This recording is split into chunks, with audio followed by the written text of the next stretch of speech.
Hello everyone, welcome to another edition of the Farmer's Farm, and in today's video I will be discussing 10 important guidelines that you need to know or you need to follow if you want to start your own garden. So without no further ado, let us get right into it. So the first one is time. Ensure that you have time to devote to your garden.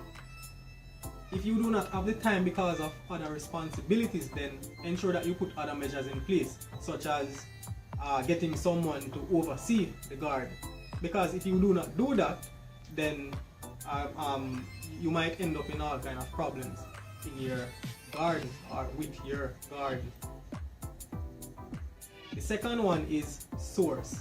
Ensure that you can readily get inputs such as your seeds, your fertilizer, pesticides, and so on. The last thing you want is to start a garden and do not know where to get inputs from.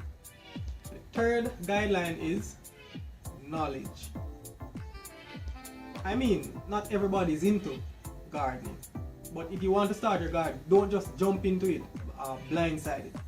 At least do a little research and get some basic understanding of how to start your garden, how to maintain your garden, right?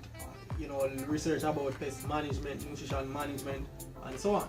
So, you know, get some knowledge.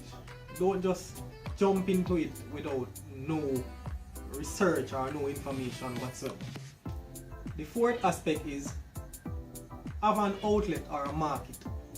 Alright, so yes, you are going to do your little home garden or whatever it is. But of course, there must be somewhere that you are going to bring those produce that you harvest at the end of the day, whether it be into your kitchen or whether it be giving your neighbors, whether it be selling it to the higglers and so on. So that is what I mean by have an outlet. Ensure that you don't allow the produce or what you grow to spoil, right? The fifth guideline is space. Oh my. You need the space to start your garden, right? You do not want to be having all this idea about wanting to do a garden and you don't have the space. So ensure that you have whatever space to either put your pots or to really plow the ground, right? You are going to do pumpkin, cucumber, and so on.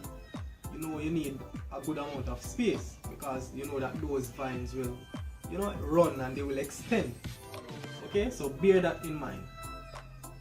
The sixth guideline is sunlight. Sunlight is very critical, right? Ensure that the plant or wherever you plan to put your garden is getting at least 5 to 6 hours of sunlight each day, right? It is important in the process of photosynthesis. So we need to ensure that our plants are getting sunlight. The seventh guideline is you have to know whether or not you will be able to plant in the ground, the direct ground, or whether you are going to plant in container. I mean, a lot of us do not have the kind of soil type or that era to really plow into the ground to make a garden, right? So we end up having to use containers, you know, plant box, plant pots, and so on. So assess your area that you plan to put your garden and see whether or not you need to use do container gardening or if you can do plant directly into the ground, because you know a lot of us might have areas that are very rocky, and you know going the container route is really the only alternative that we have, right? So bear that in mind. The eighth guideline is watering and fertilizing. The plants need water.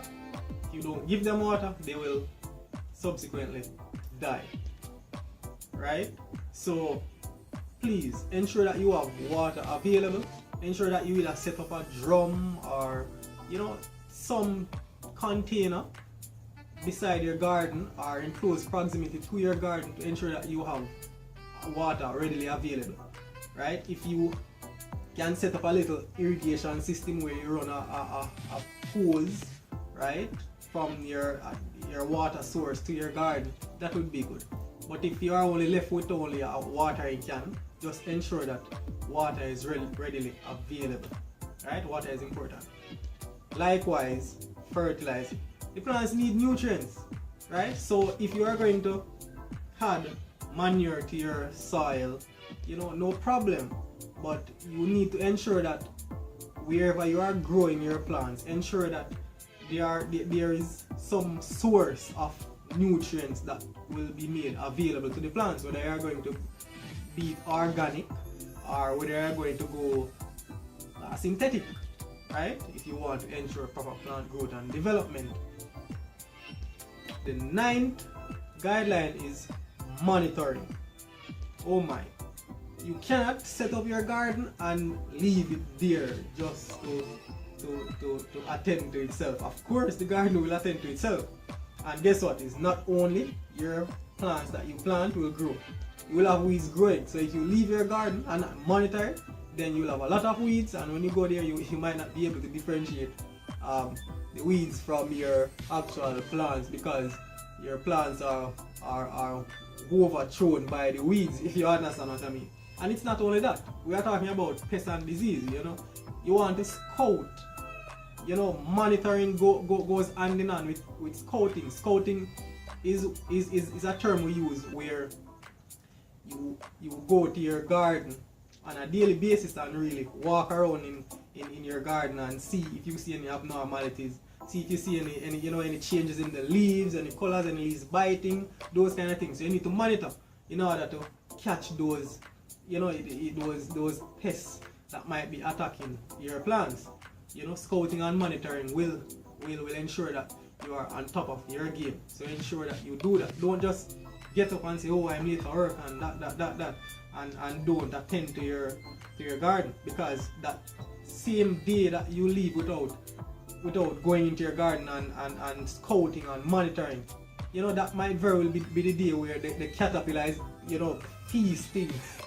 feasting on your plants. So I mean, it goes without saying, monitoring and scouting is key. The 10th guideline is harvesting. Oh my, you have done all the good work, you have done all the hard work, and you have spent all the hard-earned cash in your garden, and I mean, you have invested a lot, and the time has come now for you to harvest. What a beautiful day. Don't leave the fruits and vegetables on the plant to spoil or to rot, to disintegrate and be of no more use. Don't do that. Ensure that you reap your fruits and vegetables on time. Right? Of course, you leave it there and the rot and fall off the tree and go to the ground. Of course, it's a part of a recycling process. I mean, you will add nutrients to the soil. It will break down and be like compost and provide nutrients to the soil. Of course, those are the 10 guidelines that I think are paramount, and if you follow those, you can have a successful garden. Again, please subscribe to the channel and please share the knowledge. As I always say, knowledge is power. Thanks for viewing.